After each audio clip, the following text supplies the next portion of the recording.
যেটা আমরা আন্দাজ করেছিলাম 1 কোটির বেশি ভুয়ো নাম আছে, আর সেদিকেই যাচ্ছে। প্রায় 65 লক্ষ বাদ হয়ে গেছে। 50 লক্ষ লোককে ডাকার পরেও এসআইআর ভেরিফিকেশন আসেনি, এই নাম তো বাদ যাবেই।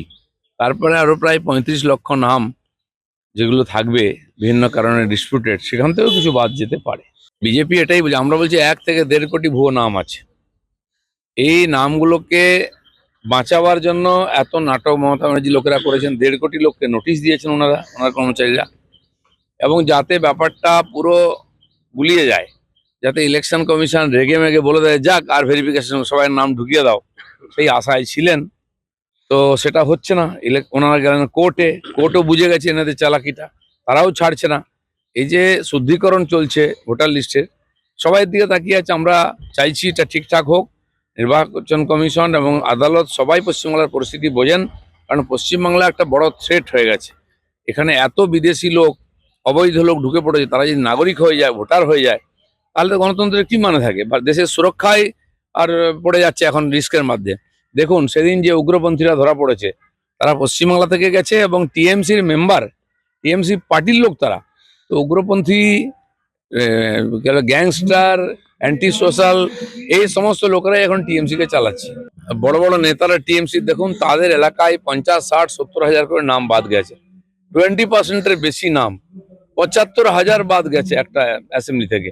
তো আপনি ভাবতে পারেন 20-25% নাম যদি ভুয়ো থাকে, যারা জিতে এসছে তাহলে কার ভোটে জিতেছে?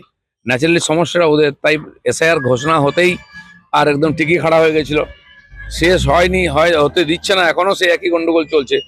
তো বোঝাই যাচ্ছে কার ক্ষতিটা হবে। 58 লক্ষ নাম ফর্ম ফিল আপে বাদ চলে গেছে। তারপরেও 1.5 কোটি লোককে নোটিশ করা হয়েছে, তার মধ্যে 50 লক্ষ লোক আসেনি। মানে 1,15,00,000 নাম তো গেলই। এরপরে যে নাম বাদ যাচ্ছে তার থেকেও বাদ যেতে পারে। বাকি ডিসপিউটেড যেটা আছে ধীরে ধীরে সমাধান হবে, সাপ্লিমেন্টারি লিস্টে এসে যাবে। যাদের কাছে বৈধ ডকুমেন্ট আছে তারা কেউ বাদ যাবে না, তারা ভোটার হিসেবে ভোট দেবে। মমতা ব্যানার্জি 2005 সালে পার্লামেন্টে স্পিকারের মুখে কাগজ ছুঁড়ে দিয়েছিলেন, বলেছিলেন অনুপ্রবেশকারী ভরে গেছে পশ্চিমবাংলায়। তো তখন তো উনি এত আগে বলেছেন, আমরা এখন বললাম, তাহলে তো একই কথা বললাম। উনি ভালো করে জানতেন ভরে গেছে, এখন তারাই দেশের বিপদ ছিল, এখন তারা তার সম্পদ হয়ে গেছে।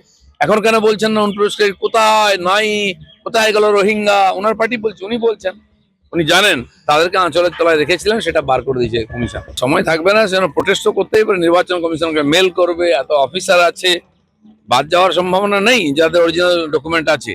কিন্তু উদ্দেশ্য তো বাদ যাওয়া নয়, বাদ যাওয়ার যারা তাদেরকে বাঁচানোর চেষ্টা হচ্ছে, এটাই সমস্যা। কোনো বৈধ ভোটার বাদ যাবে না। ভোটের প্রচার শুরু হয়নি, হিংসা শুরু হয়ে গেছে। এসআইআর কেন্দ্রে যে ধরনের হিংসা হয়েছে, তো ভোটের এই যদি নমুনা হয় তো ভোট কিরকম হবে বুঝতে পারা যাচ্ছে।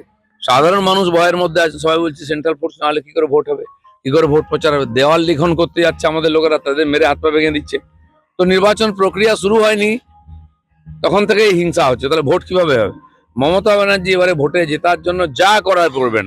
গুলি, বন্দুক, বম, মার কাট, চারিদিকে দেখুন গুলি, বন্দুক পাওয়া যাচ্ছে, বম পাওয়া যাচ্ছে পশ্চিমবঙ্গের গ্রামে গ্রামে পর্যন্ত।